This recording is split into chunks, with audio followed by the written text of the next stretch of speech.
What's up, guys? Thanks as always for supporting the show. It would mean a lot to me if you would take a second to scroll down and hit that subscribe button so you don't miss any more of our videos.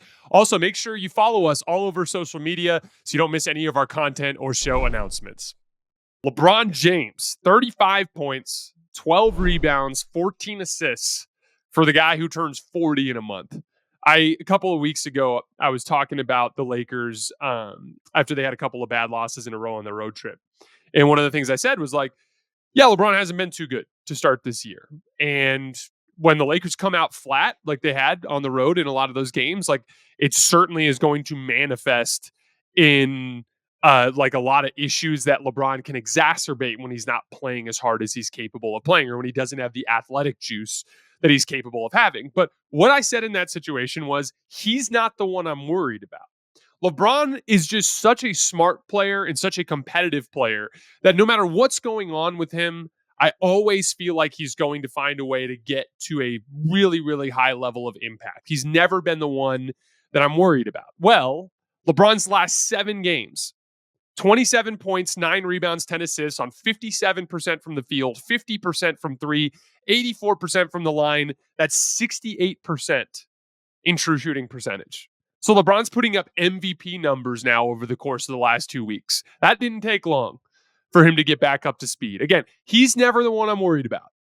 What am I worried about? D'Lo sometimes? Yes. Am I worried about Rui sometimes? Am I worried about Gabe? Am I worried about a lot of different guys on the Laker roster? Absolutely. But LeBron and AD, I just trust them to be at the level they need to be at.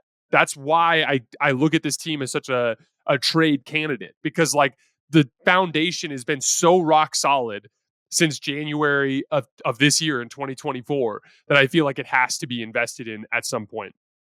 LeBron's shot creation data has been insane. LeBron has been the best pick and roll player in the league to start the year. He's getting 1.30 points per pick and roll, including passes.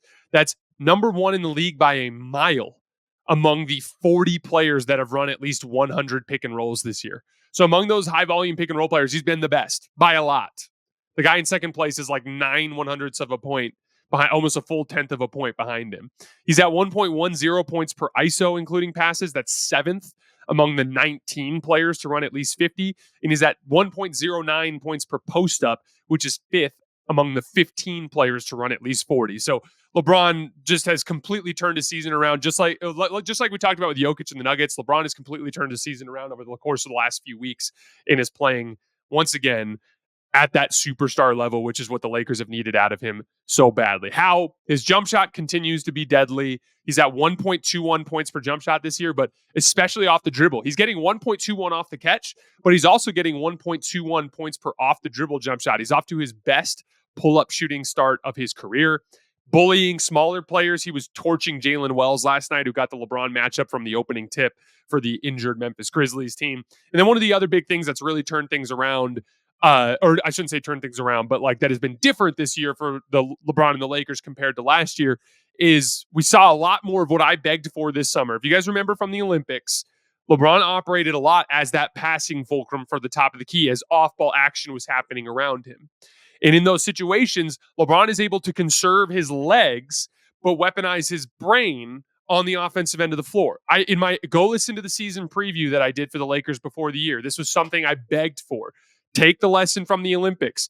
LeBron chills athletically for extensive stretches in the regular season, but mentally, he is still incredibly locked in as a competitor, one of the highest basketball IQ guys in the league, and one of the top 2 or 3 passers in the league. So if you put him at the top of the key and you put the ball in his hands and you have everybody running action around him, he can make the reads to either, one, make the kill pass. So like a guy gets open on a cut and he's going to hit him for a layup, or a guy breaks open at the 3-point line, he's going to hit him for a shot. But at the very least, LeBron will set up the other offensive players for the Lakers with advantage situations, opportunities to drive closeouts, opportunities with the defenders sprinting at them instead of geared up on them with ball pressure, which again, this has been an issue. We're going to talk about it in a minute with the Lakers, but the Lakers have struggled with ball pressure consistently this year, consistently for a couple of years now. If you can have LeBron operate and let D'Lo and Austin, these guys that can struggle with pressure, move around off the ball and maybe get a catch for the defender sprinting at them instead of hand checking them full court, they're going to have better opportunities to score that way. And that's been a huge part of how LeBron, that's been a huge part of what's made this offense work this year is they're using LeBron in a way that makes sense for his age. He can pick his spots and be aggressive.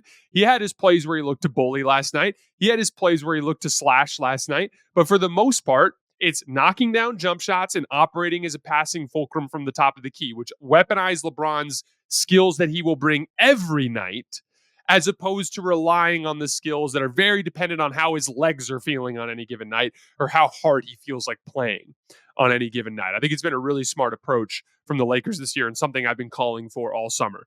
On the Lakers front, big picture, they've won 3 in a row against some bad teams since their bad road trip. So the season has basically come down to they're undefeated at home.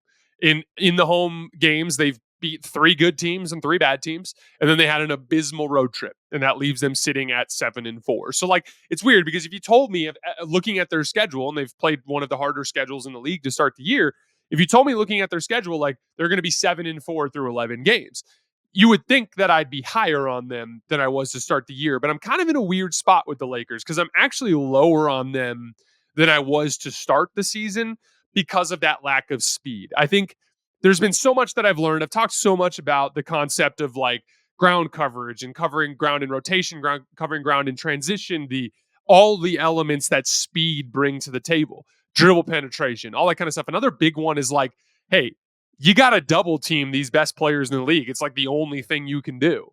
And so if you can successfully double team but rotate out of it, then you can get away with getting the ball out of the Stars' hands while still forcing lesser players to take contested shots. But the only way you can do that is if you have the requisite amount of speed in the lineup to cover the ground you need to get out of those double teams.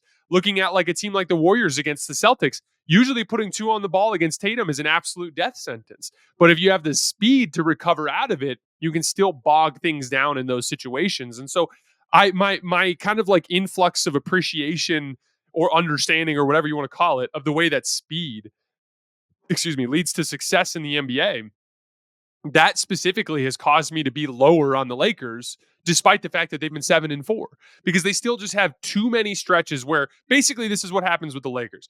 If LeBron and AD don't engage themselves athletically, like what they did in the fourth quarter last night, if they don't do that, the team looks dreadfully unathletic because LeBron and AD are the athletes. LeBron and AD are the guys that bring that for this group. So there's stretches last night where, maybe LeBron's not battling on the glass as hard or AD's not super engaged, and then they just get absolutely mauled on the offensive glass. They gave up 34 more points in transition last night. They've been basically the worst transition defense in the league. Like whenever LeBron and AD aren't engaged athletically, the rest of the team looks dreadfully slow and the wheels fall off. Ball pressure continues to bog down their guards every single time. Their guards can't beat it off the dribble and actually create penetration off of it. They struggle with it, right?